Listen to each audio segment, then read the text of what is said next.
बातमी मोठी आहे। रोहित पवार आणि तटकरेंनी एकमेकांसोबत बोलणं टाळल्याचं बघायला मिळतंय। रोहित पवार आणि तटकरे यांनी एकमेकांसोबत बोलणं टाळलेलं आहे। रोहित पवार आणि फडणवीसांमध्ये एकीकडे बैठक झाली आणि त्याच वेळेस आता आपल्याला एक माहिती समोर येते, ती म्हणजे या दृश्यांमधून आपण समजून घेऊ शकतो, एकीकडे रोहित पवार आहेत, तिकडे सुनील तटकरे आहेत, मात्र दोघांनीही एकमेकांसोबत बोलणं टाळलेलं आहे।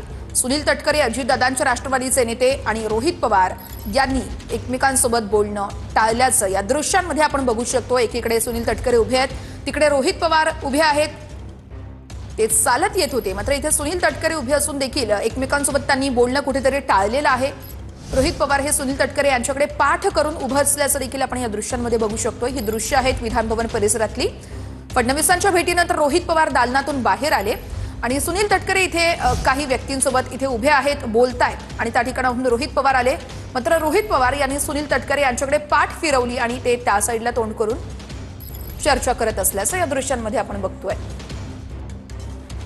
दालनाबाहेर तटकरे उभे होते, पण रोहित पवार आणि तटकरे यांनी एकमेकांसोबत बोलणं टाळलेलं आहे।